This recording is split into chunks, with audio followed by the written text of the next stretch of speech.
Assalamualaikum warahmatullahi wabarakatuh. Selamat pagi dan sanak pandangan dimanapun Anda berada. Terima kasih Anda masih tetap setia bersama kami Perempat RRI Padang di udara melalui FM 92,4 MHz ya. Dan sanak pandangan, di pagi ini seperti biasa kita akan kembali bersama dalam spesial program kita di setiap Kamis pagi, yaitu kearifan lokal Minangkabau ya, yang tentunya merupakan sebuah ruang untuk menelusuri ya, mendalami, memahami dan juga mengapresiasi segala kearifan lokal yang ditinggalkan nenek moyang kita orang Minangkabau ya. Baik, Dun Sana Parangga, pada pagi ini kami mengajak Anda untuk memperbincangkan satu hal menarik ya, dan ini berkaitan dengan peninggalan nenek moyang kita juga, yaitu kearifan lokal dalam warisan budaya di Minangkabau ya. Kearifan lokal dalam warisan budaya di Minangkabau, dan kita masih bersama mama kita Dr. Saiful Yazan Tuanku Mangkudun ya. Dan di sana seperti biasa nanti Anda juga bisa bergabung di perbincangan ini melalui dua line telepon kita 0751 812 414 ataupun di 0811 66 09240 ya. Baik, karena ada satu kegiatan nih sepertinya Mak Tuanku juga masih menyempatkan diri beliau ya untuk bersama kita walaupun melalui jasa teknologi Zoom ya. Alhamdulillah ya, beliau masih menyempatkan diri. Baik, dan sekarang beliau sudah terhubung di link Zoom Perempat RRI Padang di seberang sana. Assalamualaikum warahmatullahi wabarakatuh, Mak. Waalaikumsalam warahmatullahi wabarakatuh. Iya. Selamat pagi Bung Adit, bagaimana audionya? Alhamdulillah, Mak. Baik sekali, Mak. Kalau orang kita bilang badagok badantang. Alhamdulillah. Ya, selamat pagi untuk Ya. Perempat Surau Kearifan Lokal Minangkabau, Iya. dimanapun berada. Baik. Di mana nih sekarang, Mak? Ini masih berada di sawah ini, di kampus Oh, kebetulan. gitu ya. Ya, Aduh. Alhamdulillah ya. menyambut semester baru. Mm-mm. Jadi apa ya, sekali rangkuh dayung dua tiga pulau terlalu, dua tiga pulau terlampau ya, Mak ya. Ya, dan surau ini rasanya sayang sekali kalau sampai tertinggalkan. Iya, dan Kebetulan kosong jamnya, saya menghadap ke surau dulu. ibaratnya duha nih, Mak ya. Iya, betul betul. Baik, Mak, pagi ini ada hal menarik ini ya, kita coba angkat kembali sebuah apa ya, kearifan lokal yang terdapat di dalam warisan budaya di Minangkabau ini, Mak. Karena memang seringkali kita melihat sebuah peninggalan yang kita terkagum-kagum hanya kepada fisiknya, kan begitu ya, Mak ya. Wah, Betul, betul. ini bagus, wah ini indah, ini segala macam. Sering orang lupa bahwa sesungguhnya di balik keindahan, di balik keanggunan ya, fisik dari sebuah peninggalan itu atau situs itu ya, tersimpan sesungguhnya kearifan yang luar biasa, dan itu penting buat kita gitu, Mak. Nah, untuk itu, Mak, pagi ini kita coba apa ya, mengajak pendengar kita membuka membuka pemikiran pendengar kita untuk lebih melihat peninggalan yang berupa situs budaya itu dari sisi kearifan lokalnya, kan begitu, Mak, atau enggak ya? Betul, betul, betul. Iya. Baik, Mak, kita mulai saja, Mak, perbincangan kita, Mak. Barangkali kita mulai dari pemahaman tentang situs itu sendiri dulu, Mak ya, atau warisan budaya itu sendiri dulu, Mak. Apa sih sesungguhnya gitu, Mak? Tunggu, silakan, Mak. Baik, terima kasih Bung Adit. Ini sebenarnya kesadaran dunia yang baru muncul sekitar 60 tahun yang lalu, 70 tahun yang lalu, tahun 1954, Hmm. ketika di Mesir itu terjadi ya rencana pembangunan sebuah bendungan besar yang akan menenggelamkan sebuah piramid dan sebuah bangunan besar situ apa situs Abu Simbel katanya. Nah, lalu dunia melihat, wah ini piramid ini adalah kekayaan dunia, bukan kekayaan Mesir saja. Maka muncullah beberapa pendapat para tokoh di Badan Perserikatan Bangsa-Bangsa, kita harus selamatkan itu. Lalu terbentuklah sebuah badan dalam UNESCO itu untuk menyelamatkan warisan dunia. Iya, iya, Jadi iya. yang pertama diselamatkan itu adalah sebuah eh, situs Abu Simbel namanya, sebuah apa perkampungan lama masyarakat Mesir abad ke-8 sebelum Masehi, 8 abad sebelum Masehi. Dan itu dibiayai oleh Badan Dunia PBB.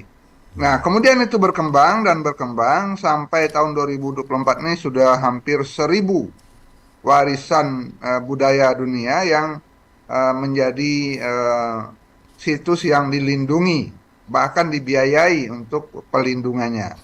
Jadi kalau dalam Undang-Undang Nomor 5 tahun 2017 itu pelindungan kebudayaan, eh, dunia sudah lebih dulu tahun 1954 itu membantu berbagai situs untuk dilindungi dan diselamatkan.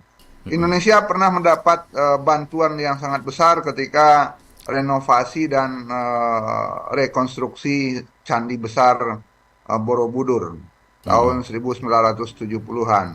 Dan Candi Borobudur yang kita lihat sekarang itu 80%-nya dibangun kembali dan disempurnakan kembali oleh Badan Dunia PBB, UNESCO. Nah, kemudian kita di Minangkabau juga sudah mengajukan beberapa situs untuk pelindungan dan pengembangan serta pemanfaatannya. Baru pada tahun 2019 sebuah situs di Minangkabau itu diakui sebagai warisan dunia. Situs itu namanya Warisan Dunia Tambang Batubara Ombilin Sawah Lunto. Nah, ini adalah sebuah situs warisan dari masyarakat Minangkabau masa lalu ketika di sana berkembang sebuah industri besar dan meninggalkan warisan yang luar biasa, jalur kereta api dari Pelabuhan Teluk Bayur sampai Sawah Lunto, sampai Limbanang, sampai ke Nareh, Pariaman. Dan itulah jalur kereta api tertua di Sumatera yang menyebabkan terbukanya wilayah Minangkabau ini menjadi masyarakat yang lebih modern. Itu terjadi pada tahun 1862 ketika seorang insinyur muda dari Belanda namanya Willem Hendrik de Greve yang menemukan ada batu bara di pebukitan Sawah Lunto itu. Kemudian pemerintah Hindia Belanda waktu itu membuka pertambangan dan membuka jalur kereta api, dan terakhir tahun 1892 dibuka pelabuhan terbesar di pantai barat Sumatera, Pulau Sumatera ini, yang kemudian menjadi Teluk Bayur. Namanya dulu Emmahaven. Maafin Nah, ya. yang dijadikan situs warisan dunia itu dan dibiayai oleh Badan PBB itu adalah semua yang berkaitan dengan kebudayaan sepanjang jalur kereta api itu dan di sekitar tambang batu bara itu. Kenapa itu harus dilindungi? Kenapa itu harus dikembangkan dan dimanfaatkan? Karena banyak masyarakat yang sudah kehilangan mata pencahariannya ketika tambang batu bara itu tidak lagi produktif dan dihentikan. Iya. Nah, kalau dibiarkan dia menjadi situs hantu yang malah akan merusak lingkungan dan merusak kehidupan masyarakat.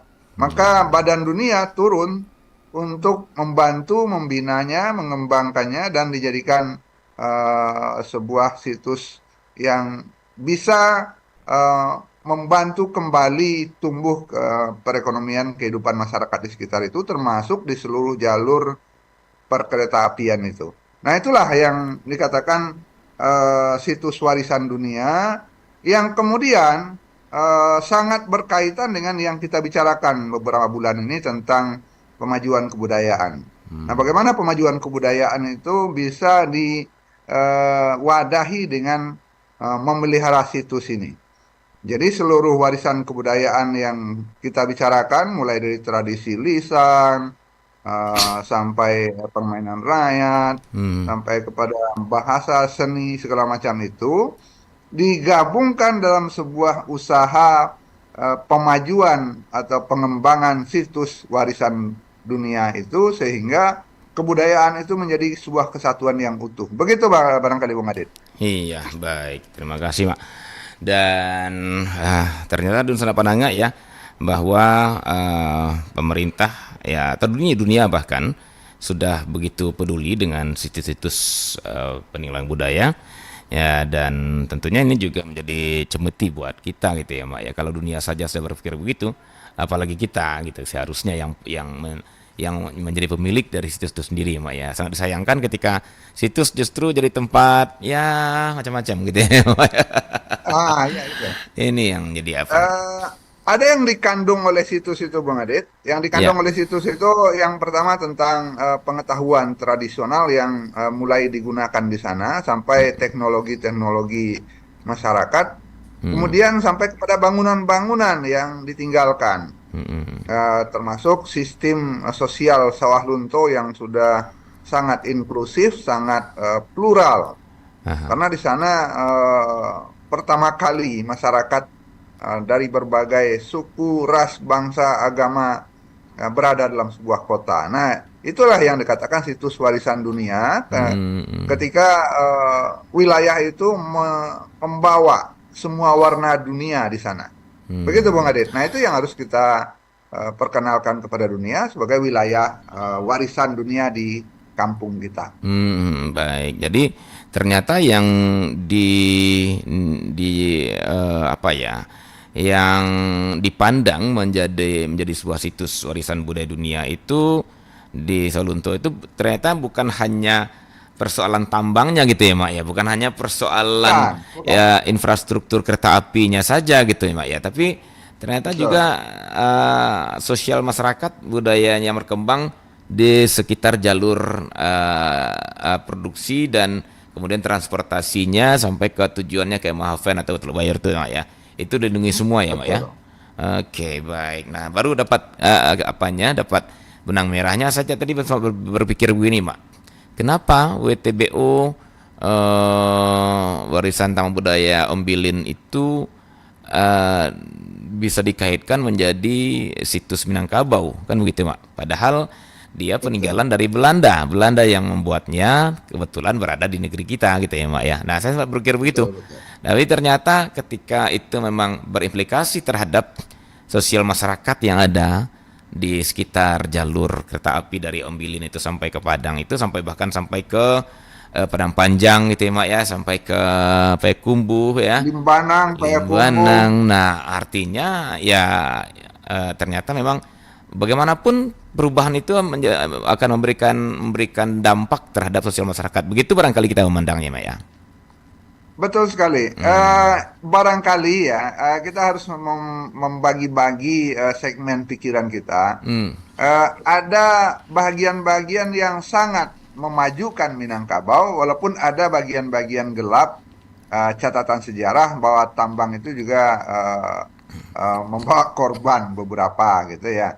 Eh, tapi bagian-bagian yang terangnya harus kita akui betapa jalur kereta perkereta apian Sawah Lunto sampai ke Payakumbuh, ke Limbanang, ke Bukit Tinggi, ke Padang Panjang, ke Pariaman, Nares segala macam itu membuka mata orang Minangkabau sehingga mulai tahun 1892 itu masyarakat Minangkabau termasuk masyarakat yang paling tinggi mobilitasnya dan paling tinggi usaha mereka untuk mencapai pendidikan tinggi. Tahun Hmm. 1900 saja eh, Minangkabau itu sudah punya beberapa sarjana.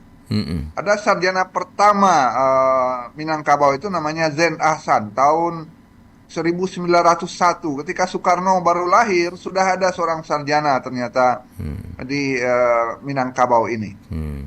Nah, walaupun kemudian beliau tidak jadi tokoh sejarah, tapi itu memperlihatkan bahwa pengembangan jalur transportasi itu memajukan kehidupan sosial budaya masyarakat Minangkabau dan keinginan merantau itu tersalurkan lebih maksimal dengan hadirnya jalur kereta api dan pelabuhan Teluk Bayur itu.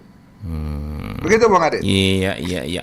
Ya, jadi seperti yang saya katakan tadi, ternyata kita memandangnya menjadi situs budaya adalah efek domino ya, Mak ya, dari hadirnya Om Bilin itu. Itulah ya, Mak ya. Soalnya kalau kita lihat Om Bilin hanya sebuah transformasi teknologi dari barat waktu itu, dan mengolah Iya, alam yang ada di Sawalunto kan gitu ya, Mak ya. Yang ya betul. maaf ya, kaitannya dengan kebudayaan mungkin tidak seberapa gitu ya, Mak ya. Tapi ketika efek domino, ketika hadirnya Om Bilin Tambang Batubara, kemudian masyarakat ikut bekerja di sana, kemudian terjadilah biasanya hanya agraris, kemudian menjadi manufaktur kan gitu ya, Mak ya. Sosial masyarakat Betul, betul. berkembang, kemudian juga perantauan akan semakin lancar. Nah, ya, barangkali di sana kita melihat akhirnya tambang batubara Om Bilin sebagai sebuah warisan budaya kan gitu, Mak Tuanku ya. Nah, namun sebelum lebih jauh, Mak, bicara tentang keberadaan WTBO ini menjadi bermakna penting bagi perkembangan budaya Minangkabau. Saya ingin tarik ke awal tadi, Mas, sedikit. Saya masih tecer-tecer. Tadi kan Mama bilang bahwa sesungguhnya awal mulanya warisan dunia itu muncul di tahun 1954 itu, dalam rencana pembangunan bendungan di Mesir Tema ya, kemudian akan melanda Betul, betul. sebuah piramid dan tokoh-tokoh dunia akhirnya bereaksi membentuk warisan dunia. Pertanyaannya, Mak, sesungguhnya apa sih arti pentingnya, Mak? Nah gitu ya. Artinya zaman sekarang, apalagi dengan generasi ini, kita kan harus memberikan argumentasi yang rasional nih, Mak ya. Kalau enggak, ntar Betul. mereka anggap ini biasa saja kan gitu ya, Mak ya. Nostalgia mungkin. Nostalgia.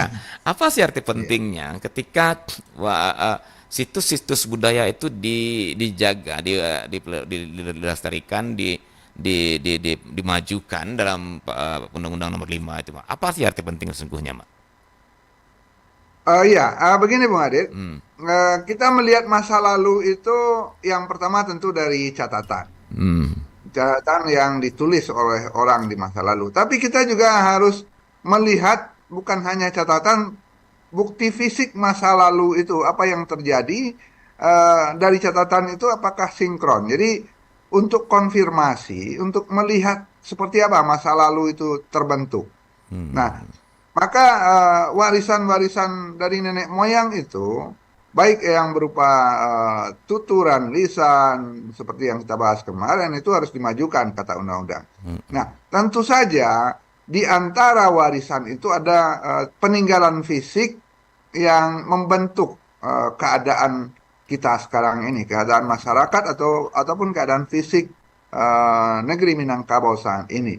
Perlu kita ketahui, Bung Adit, Ya. daerah Sawalunto itu pada mulanya itu daerah yang hutan batu ya, hutan Hmm. dengan gunung batu yang sulit untuk dipakai sebagai tempat bertani. Jadi Hmm. daerahnya sangat minus itu untuk pertanian. Hmm. Hmm. Nah, gunung-gunung batu itulah yang kemudian ditemukan oleh De Greve untuk digali ada bahan tambang di bawahnya. Jadi tidak ada perubahan kegiatan agraris menjadi pertambangan di Sawah Lunto itu karena sejak semula Sawah Lunto dan sekitarnya itu adalah gunung-gunung batu. Hmm. Nah, Hmm. bagaimana sebuah kegiatan eksplorasi itu kemudian merubah penghidupan di sebuah wilayah yang seperti Kuali itu, kalau Hmm. kita ke Hmm. Sawalunto itu kotanya seperti dalam Kuali itu, Bung Adit. Hmm. Nah, jadi warisan situs itu meninggalkan catatan Iya, iya. di luar catatan yang tertulis. Catatan yang nyata di alam nyata bagaimana masa lalu masyarakat terbentuk di sebuah kota. Hmm. Bagaimana jalur dari Sawah Lunto sampai ke Padang Panjang sampai ke Padang itu menjadi jalur yang aktif dan produktif. Hmm. Nah, eh, penghargaan kita terhadap masa lalu itu bagaimana ini membentuk masyarakat yang kemudian menjadi dinamis. Hmm. Kita perlu jujur juga, eh, Sumatera Tengah itu dulu pusatnya justru di Minangkabau. Iya, iya. Daerah Riau itu dulu sangat tertinggal karena apa? Karena tidak ada sarana untuk transportasi, prasarana tidak ada. Hmm. Minangkabau lah prasarana transportasi itu pertama kali dikembangkan, dan itu Iya, yang iya, iya. menyebabkan sebagian besar masyarakat Minangkabau eh, menjadi tinggi mobilitasnya dan relatif maju, kira-kira begitu. Nah, Mm-mm. inilah yang perlu kita sadari. Peninggalan masa lalu itu memang memberikan sumbangan yang tidak kecil terhadap kemajuan sebuah wilayah, sebuah masyarakat tentu saja. Baik, baik. Jadi itulah artinya dosa pandangan ya Mak Tengku ya. Kenapa kita harus melestarikan, harus mengembangkan, harus memanfaatkan gitu ya, Mak ya, sesuai dengan pasal atau Undang-Undang Nomor 5 itu ya, Mak ya. 5 2017 itu dalam pemajuan kebudayaan gitu ya. Karena begitu banyak artinya ternyata ketika kita mau menggali dari situs-situs budaya yang ada. Artinya masyarakat yang terbentuk hari ini, diakui atau tidak, itu akan berkolerasi secara langsung atau tidak langsung dengan masyarakat sebelumnya, kan begitu ya, Mak ya?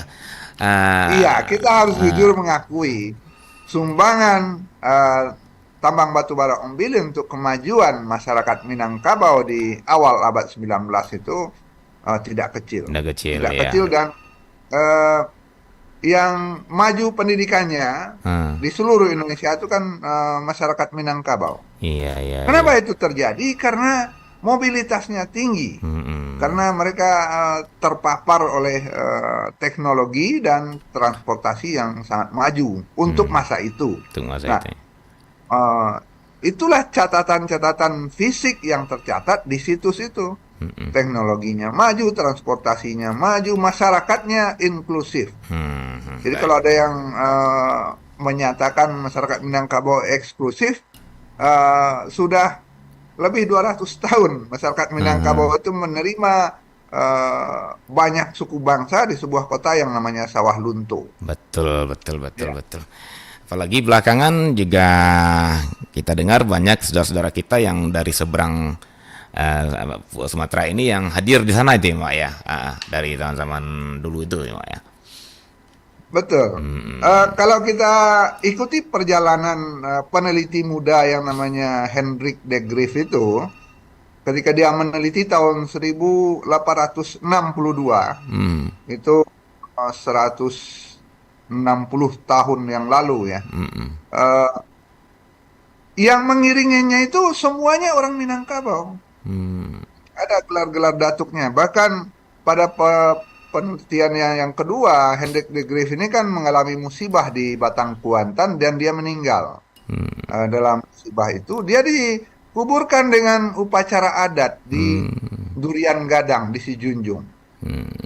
Jadi Hendrik de Graaf ini adalah seorang insinyur Belanda yang memajukan dua pertambangan besar di Indonesia. Pertama pertambangan batu bara Ombilin, yang kedua pertambangan timah di Pulau Bangka. Dialah yang memajukan itu, yang memulai dan memajukan itu. Dan dia didukung oleh para masyarakat waktu itu, karena ketika pembangunan awal tambang batu bara itu yang diajak oleh De Graaf ini adalah masyarakat setempat yang lebih mengerti jalur di hutan rimba Gunung Batu itu. Itu Ya, riwayat. ya artinya itu bisa kita lihat juga barangkali ya, Mak ya, kearifan yang ada di dalamnya bahwa masyarakat Minangkabau kala itu seperti Mak bilang tadi bukan lagi inklusif ya, atau bukan lagi, maksudnya bukanlah bangsa yang inklusif tapi sangat maksudnya bukan eksklusif tapi sangat inklusif gitu ya, Mak ya. Artinya mereka menerima Betul. keberadaan orang di Minangkabau, kemudian juga masyarakat yang mencintai pengetahuan. Terbukti dengan mengiringi The Griff dalam penelitiannya gitu ya, Mak ya. Dan penghargaan yang tinggi ketika dia wafat justru dengan upacara adat. Itu kan luar biasa. Artinya dari keilmuannya mereka memandang, bukan dari rasnya dan perbedaan kulturnya. Kan begitu, Mak Tengku ya. Iya, penerimaan orang Minangkabau terhadap para tokoh ilmuwan dari luar itu sebenarnya sudah dicatat sejak abad ke-14. Bahkan seorang penjelajah Thomas Stamford Raffles itu diterima di kerajaan dan diberi gelar di kerajaan oleh pihak kerajaan. Dia diberi gelar Sultan apa begitu. Nah, ini bentuk-bentuk sikap inklusif menerima sesuatu yang bernilai dari luar. Eh, Ya, begitu jujurnya barangkali ya, Iya, iya. orang Minangkabau menerima dari luar, walaupun ya ada sisi negatifnya juga Iya, ketika iya. terlalu Open jujur ya. itu, ada yang memanfaatkan di belakang Iya, itu. iya, Ya iya. ada cerita di balik, kemudian seluruh kekayaan itu diambil oleh Belanda. Ya itu masa lalu lah. Mm, mm, mm, Nah, mm. ketika kita terlalu lugu, ketika Iya. terlalu baik, tapi tidak seluruhnya negatif. Kita harus jujur juga. Heeh. Jalur kereta api di Minangkabau itu sampai sekarang belum tergantikan. Iya, Bahkan ada iya. yang sudah hilang. Mm, mm. Ya, ketika Galodo kemarin, Bung Adit, di Mm, mm. Lembah Anai itu, seluruh jalan raya yang dibangun oleh insinyur Indonesia itu runtuh di jalan Batangan itu. Mm, Tapi jalur kereta api yang sudah 200 tahun itu mm, mm, tidak mm. rusak kuil pun. Nah, artinya mereka membangun jalur kereta api itu dengan semangat dan teknologi yang sungguh-sungguh, bukan Mm, asal mm. jadi. Iya, iya, iya, iya. Itu salah satu Yang nilai kearifan ditinggalkannya ya. untuk kita di Minangkabau ini adalah sebuah jalur kereta api yang luar biasa kokoh. Mm, Walaupun mm. sudah 200 tahun tidak terganggu oleh Galodo. Iya, iya, betul, betul. Oke, baik Pak. Sebelum kita lanjutkan perbincangan kita, tadi ada yang mau bergabung dan sepertinya udah masuk kembali. Kita coba terima Mak ya di 8124414. Ya, baik. Silakan dulu kami. Halo, assalamualaikum. Waalaikumsalam warahmatullahi wabarakatuh. Selamat pagi siang. Nih, selamat pagi lah untuk Kompas. Iya, Selamat juga buat tuanku itu. iya. Ini dengan Pak Ilham kalau nggak salah ya. Pak Ilham ya. Pak Ilham. Lagi di mana Pak Ilham? Nah, saya cuma menanyakan saja. Hmm, Dengan rasa sedih juga ini. iya, Kalau katanya ini budaya ini. iya, iya, iya. Kita budaya kan. Betul, betul. Kita tergerus dengan undang-undang. Mm-mm. Undang-undang ini diperlukan untuk yang besar-besar, yang kecil-kecil mah diusir. Nambang emas aja dikejar. Mm-mm. Di mana budaya itu? Apalagi tambang batu bara. Yang besar-besar dikasih dengan undang-undang lainnya diusir-usirin semua. Jadi masyarakat kita ini budayanya hilang dengan undang-undang. Undang-undang apa yang harus kita bikin lagi supaya masyarakat kecil tidak tergerus? Oke. Oke, terus lagi. Orang dulu nggak ada makan besi, nggak ada makan semen. Makanya bangunannya kuat-kuat. Kita sekarang berada di kota tua ini. Iya, iya, iya. Bangunan Belanda masih kuat-kuat. Nggak ada Betul. semennya, nggak ada. Apalagi saya lihat itu batu bata aja kok ya. Iya, Tapi iya. nggak runtuh. Mm-mm. Jadi orang-orang sekarang, kembalilah kepada nurani aja gitu. Oke. Janganlah masyarakat ini tergerus dengan undang-undang. Oke. Yang kaya makin kaya, miskin makin miskin, orang ramai Baik. bicara. Terima kasih. Assalamualaikum warahmatullahi wabarakatuh. Baik, Waalaikumsalam warahmatullahi wabarakatuh. Pak Ilham ya, terima kasih Pak Ilham, ini udah 2 kali berturut-turut nih Mak ya. Alhamdulillah, artinya Pak Ilham selalu mengikuti kearifan lokal ini Mak. Nah, artinya Pak Iya, Ilham melihat saya ada sisi yang menarik di kearifan lokal yang bisa kita eksplor. Silakan Mak Tuanku. baik. Terima kasih, Ya. Bung Adit.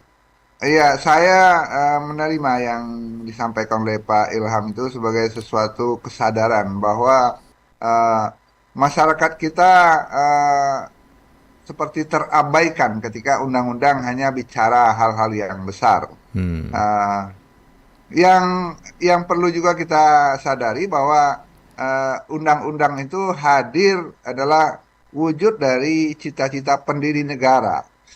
Ketika Undang-Undang Dasar memerintahkan bahwa kebudayaan nasional harus dimajukan, maka lahirlah Undang-Undang Pemajuan Kebudayaan. Nah, yang sedang kita bicarakan hari ini adalah ketika dunia juga berpikir ada hal yang harus diwariskan dan harus dijaga, bagaimana kita mengisinya dengan kebudayaan. Itu yang kita bicarakan hari ini ketika warisan dunia yang diakui oleh PBB itu Ya. eh, kita isi dengan kegiatan kebudayaan. Hmm. Misalnya tambang batu bara Ombilin itu sudah meninggalkan sebuah monumen inklusifnya orang Minang sehingga Bukit Batu bisa menjadi kota yang bagus. Hmm. Kota yang inklusif dengan beragam suku bangsa, ras, dan Ya. agama di sana. Hmm. Itu citra pertama yang pernah dimiliki oleh Minangkabau. Eh, supaya kita ingat, tambang batu bara Ombilin adalah sebuah peninggalan Belanda yang tidak pernah dipermasalahkan oleh para pejuang Indonesia. mereka menerima bahwa ini adalah sebuah oleh-oleh dari teknologi baru. Ada pemberontakan Silungkang misalnya, ada perang Kamang misalnya. Itu menentang pemerintahan Belanda bukan karena terkait dengan teknologi baru itu, tapi karena pajak. Jadi yang ditentang oleh masyarakat waktu itu adalah pemerintah yang terlalu mencekik, pemerintah Belanda maksudnya, yang terlalu mencekik pajaknya. Tapi kalau teknologi yang dibawa, baik perkereta-apian, baik pelabuhan atau tambang batubara itu relatif tidak menimbulkan gejolak karena juga ada manfaat yang diterima oleh masyarakat. Baik masyarakat secara ekonomi, sosial, termasuk budaya. Nah, budaya yang paling besar tentu yang kita bicarakan tadi ketika pendidikan dan mobilitas menjadi sangat tinggi pada masyarakat Minangkabau. Sampai sekarang beberapa stasiun kereta api sepanjang jalur Padang, Parangpanjang, Sawalunto itu masih dalam keadaan yang bisa direnovasi dan dikembangkan menjadi situs budaya, tempat kegiatan. Baru-baru ini ada kegiatan dinas kebudayaan di Nagari Tanjung Barula di Kecamatan Batipuh. Itu 4 hari, tanggal 27 sampai tanggal 31, 5 hari, 27 sampai 31 Juli. Nah, bagaimana warisan dunia itu diisi dengan kegiatan kebudayaan. Jadi situs yang dilalui oleh jalur kereta api itu dijadikan tempat pengembangan kebudayaan. Kemarin itu ada 3 nagari kalau tidak salah yang terlibat, Pitala, Tanjung Barula, Tanjung Omeh, apalagi satu lagi. Itu masyarakatnya kembali mengingat bahwa di sanalah mereka berkembang, pendidikan dan sekolah dibangun ketika jalur kereta apinya sudah berkembang. Nah, ini bukti bahwa peninggalan itu juga membawa perubahan yang baik untuk masyarakat di Kenagarian Tanjung Barula, Pitala, dan Batipuh pada khususnya. Dan inilah yang kita katakan pemajuan kebudayaan itu tumbuhnya dari bawah dan pemerintah memberi supportnya. Supportnya tentu saja dengan bantuan berbagai fasilitas termasuk pendanaan. Badan Dunia itu memberi biaya untuk pengembangan kebudayaan di jalur warisan dunia itu. Saya teringat catatan ketika bendungan Aswan di Mesir itu akan dibangun sehingga akan menenggelamkan kuil Abu Simbel dan sebuah piramid. Badan Dunia itu turun sampai 80 juta dolar. Kalau kita uangkan sekarang itu sekitar berapa itu? Hampir 1,5 triliun rupiah untuk menyelamatkan dan merenovasi piramida dan kuil Abu Simbel itu. Itu dari uang dunia, uang badan PBB yang diturunkan untuk menyelamatkan situs itu. Dan kita yakin kalau situs warisan dunia tambang batubara Embilin ini bisa kita kelola dengan baik, Badan Dunia juga tidak akan segan untuk turun membantu, termasuk terutama perekonomian dan kebudayaan masyarakat setempat. Kemarin saya kebetulan jadi saksi di Tanjung Barula itu, bagaimana masyarakat begitu bergairah mengembangkan kembali kebudayaan mereka, tari-tari setempat, kuliner masakan masyarakat setempat, dan nagarinya menjadi bergairah karena perekonomian dan kebudayaannya berjalan saling mengisi. Di Pitala, di Tanjung Barula, dan khususnya umumnya di Batipuh kemarin itu 5 hari. Itu pembiayaannya dari pemerintah pusat dan bantuan Bank Dunia kalau tidak salah.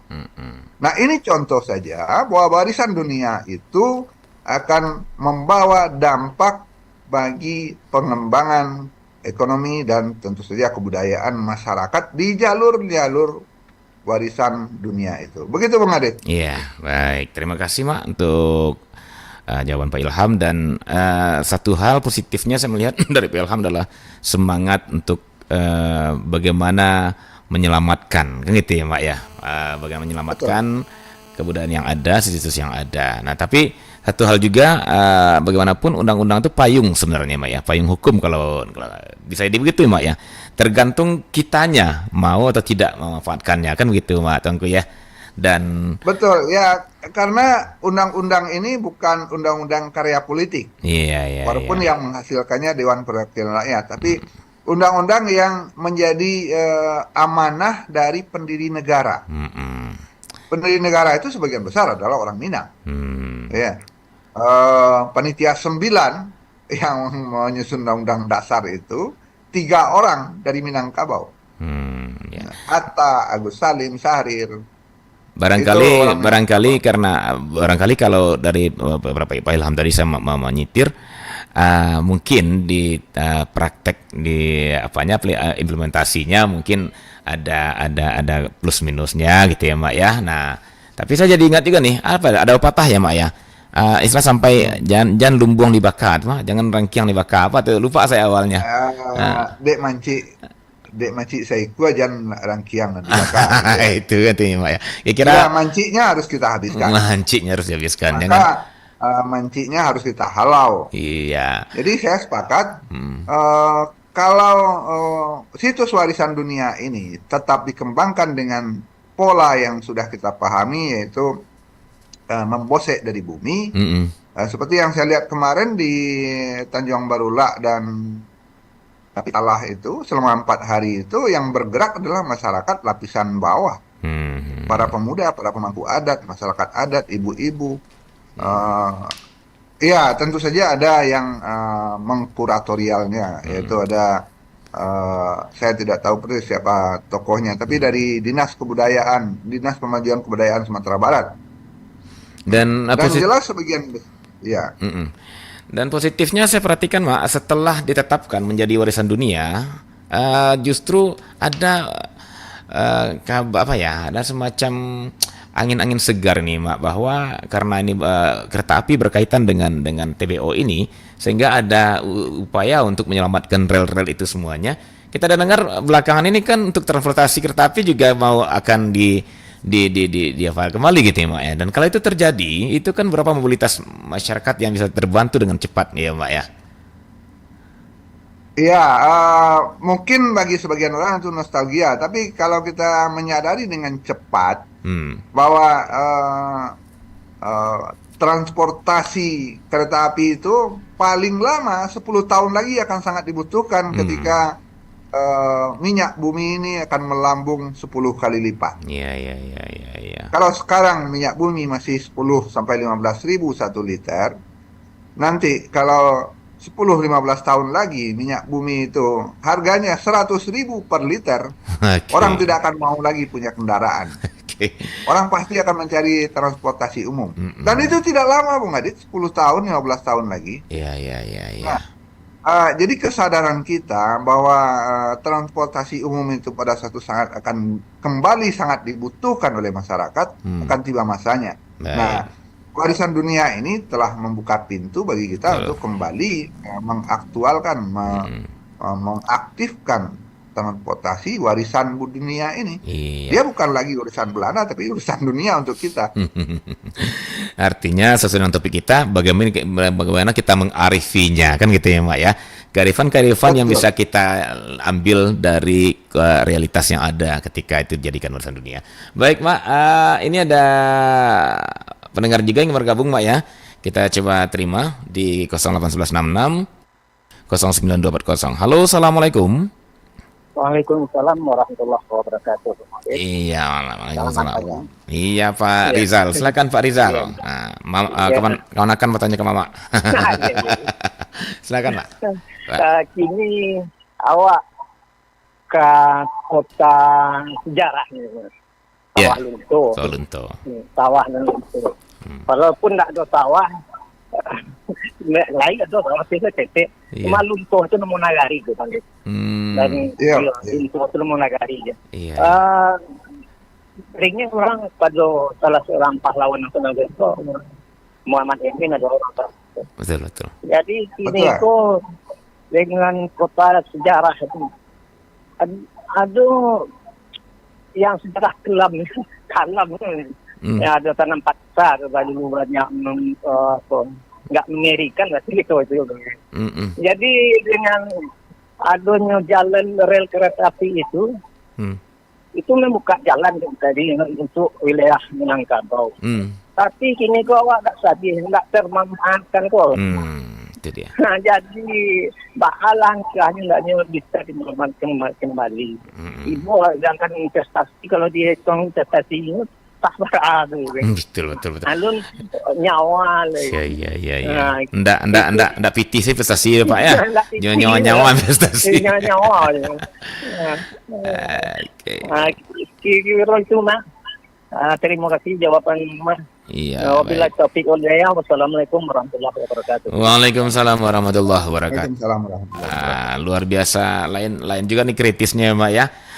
Satu peninggalan yang bukan hanya berinvestasi dana, tapi juga nyawa gitu ya, diabaikan sebegitu saja. Ini nilai lagi nih kearifan itu diambil. Silakan Pak Canggu. Iya, saya bersepakat dengan Pak Rizal bahwa investasi jalur kereta apian yang ditinggalkan oleh pemerintahan Hindia Belanda, ada yang mengatakan seluruh dana investasi mereka membangun jalur itu belum kembali ke kantong mereka. Artinya pembangunan itu mereka biayai dengan dana mereka dan belum kembali. Indonesia sudah terlanjur merdeka. Ya, walaupun ada yang mengatakan sebenarnya batubara itu sudah cukup memperkaya orang Belanda, pemerintahan Belanda. Tapi pembangunan pelabuhan Teluk Bayur dan jalur kereta api yang begitu panjang, dananya dan biayanya itu dananya belum kembali, belum membawa keuntungan bagi pemerintahan Hindia Belanda, dan Indonesia sudah terlanjur merdeka. Kemudian kita juga harus jujur mengatakan bahwa memang banyak korban jiwa, dan korban jiwa itu yang terbanyak bukan orang Minangkabau. Jalur kereta api dan pelabuhan Emmahaven itu dibangun dengan tenaga kerja yang dibawa dari saudara kita dari Pulau Nias. Ya, masih ada tinggal sekarang sebagian keturunan mereka. Itu yang paling banyak korban jiwa itu adalah saudara kita dari Nias yang jadi pekerja membangun jalur kereta api dan pelabuhan Emmahaven. Kalau yang banyak korban dalam penggalian tambang itu dalam kecelakaan bukan pula orang Minang, ada sebagian tahanan politik ya, orang rantai namanya. Tapi banyak juga saudara kita dari Pulau Jawa yang menerima dampak negatif kecelakaan tambang itu. Tapi kalau dihitung jumlahnya, ada yang mengatakan jumlah mereka itu tidak sebanyak yang mati ketika perang. Lebih banyak yang mati ketika perang. Nah, termasuk ketika pemberontakan Silungkang, Perang Kamang, yang sebenarnya itu adalah pemberontakan terhadap pajak. Ya. Nah, pemberontakan ternyata membawa korban yang lebih banyak daripada pembangunan transportasi dan tambang serta pelabuhan itu.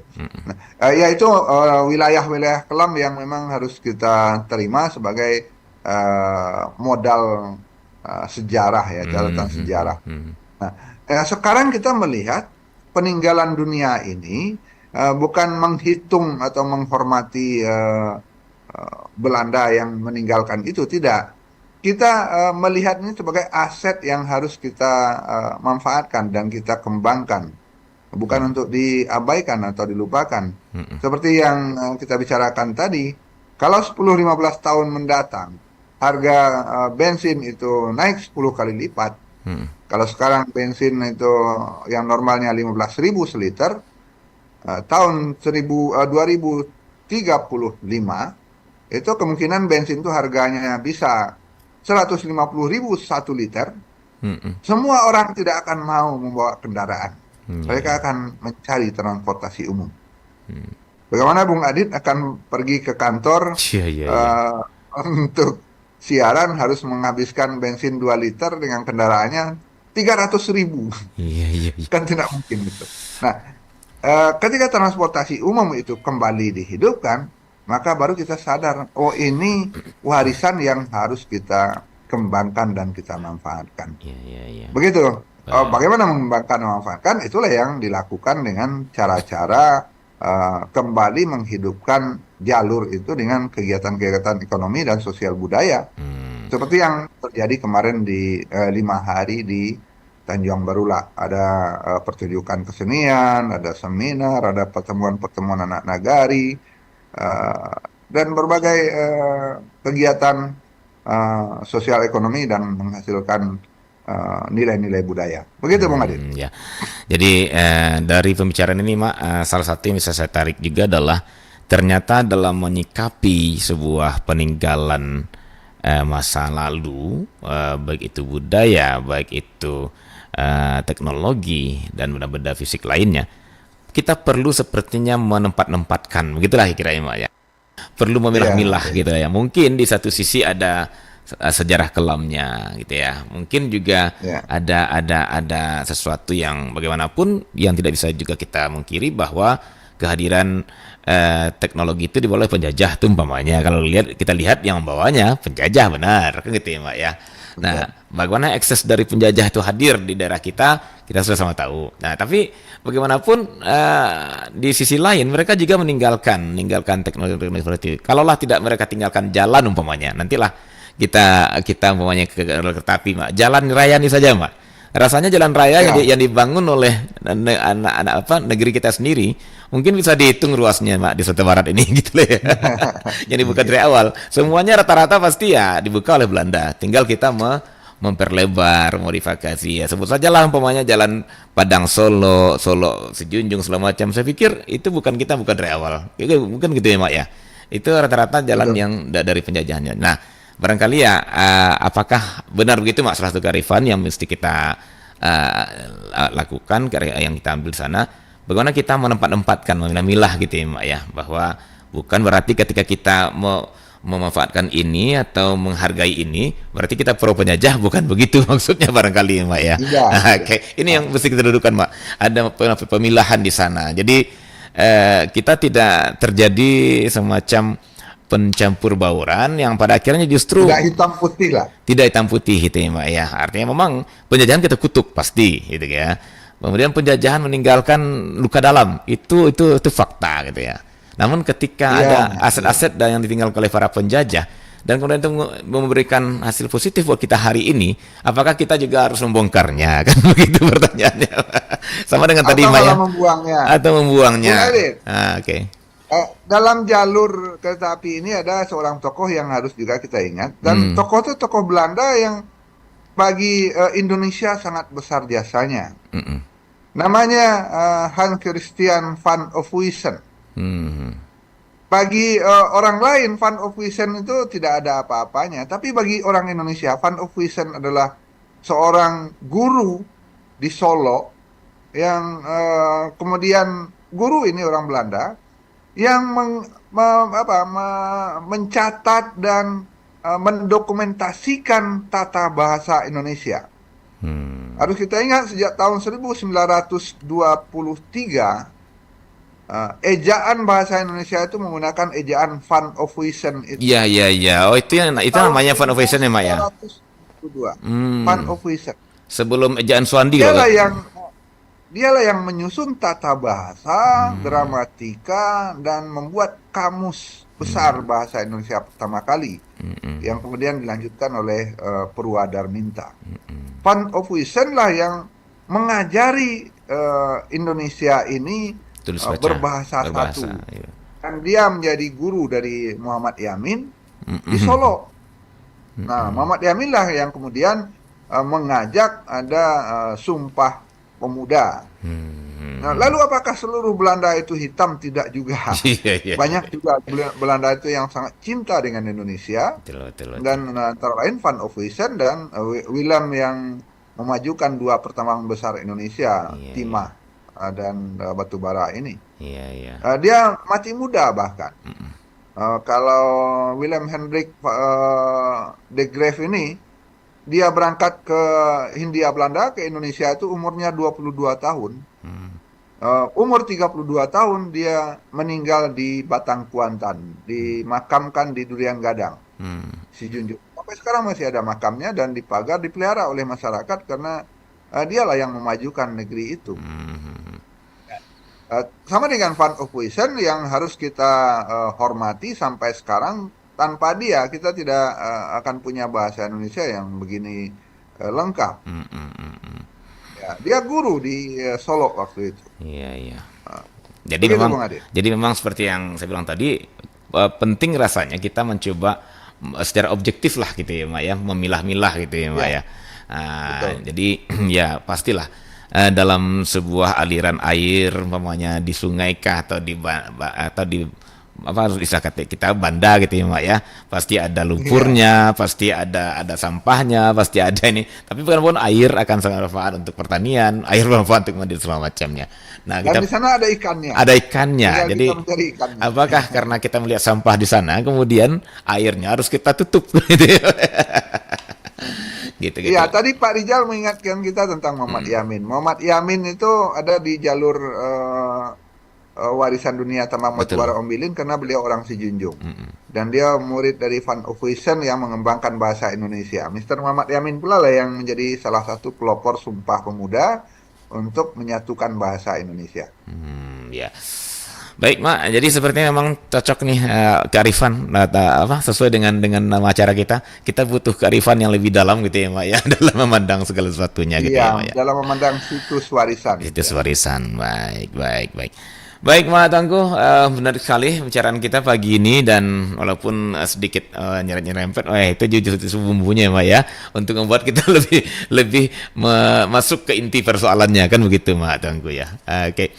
Baik, sebelum kita akhiri, Mak, karena waktu juga sudah sampai di penghujung, kemudian Mama juga sepertinya lagi dikejar-kejar kegiatan juga nih, Mak ya. Oke, sebelum kita akhiri, barangkali ada simpulan yang ingin Mak sampaikan, silakan, Mak. Baik, terima kasih Bung Adit dan sanak pendengar dari Perompak dalam kearifan lokal Minangkabau. Ada situs warisan dunia yang berada di Minangkabau, namanya warisan tambang batubara Ombilin Sawah Lunto, dengan seperangkat warisan itu jalur perkeretaapian dan sebuah pelabuhan yang sampai sekarang masih produktif, Teluk Bayur. Nah, ini warisan dunia yang harus kita pelihara, kita kembangkan, dan tentu saja seperti perintah Undang-Undang Nomor 5 2017 itu ada pemanfaatan untuk pemajuan kebudayaan setempat. Nah, jalur kereta api, tambang batu bara, bekasnya itu, dan kota Sawah Lunto serta pelabuhan itu harus kita kembangkan dan manfaatkan untuk kemakmuran dan pemajuan kebudayaan Minangkabau. Dan mudah-mudahan kita bisa mengambil yang positif-positifnya dari warisan itu. Dan jangan sampai terbengkalai malah jadi hal yang mubazir nantinya. Itu saja, Bung Adit. Baik, Mak, terima kasih, Mak, untuk bincang-bincangnya pagi hari ini ya, dan juga untuk pendengar kami, sanak pendengar yang berada di rumah atau dimanapun. Ya, terima kasih juga untuk teleponnya Pak Ilham yang sudah masuk bergabung, juga Pak Rizal yang mungkin memperkaya perbincangan kita. Mudah-mudahan dengan pembicaraan ini kita akan semakin arif ya dalam menyikapi semua peninggalan-peninggalan budayakah, peninggalan sejarahkah, ataupun juga peninggalan-peninggalan yang berhubungan dengan masa lalu di ranah Minang ini, sehingga kita bisa menjalankan Undang-Undang Nomor 5 tahun 2017 tersebut ya, Mak ya, sampai di tingkat pemanfaatannya, kan begitu, Mak ya. Betul. Oke. Baik, terima kasih lagi, Mak, dan mohon maaf dosa pendengar kalau ada salah-salah kata, dan kita akan jumpa kembali insyaallah di kearifan lokal Minangkabau berikutnya, masih dengan topik-topik keminangkabauan dan kearifan tentunya. Terima kasih dan mohon maaf. Assalamualaikum, Mak. Waalaikumsalam warahmatullahi wabarakatuh. Baik, dan sahabat pendengar, sampai di sini acara kearifan lokal Minangkabau, dan sampai jumpa di kearifan lokal Minangkabau berikutnya. Assalamualaikum warahmatullahi wabarakatuh.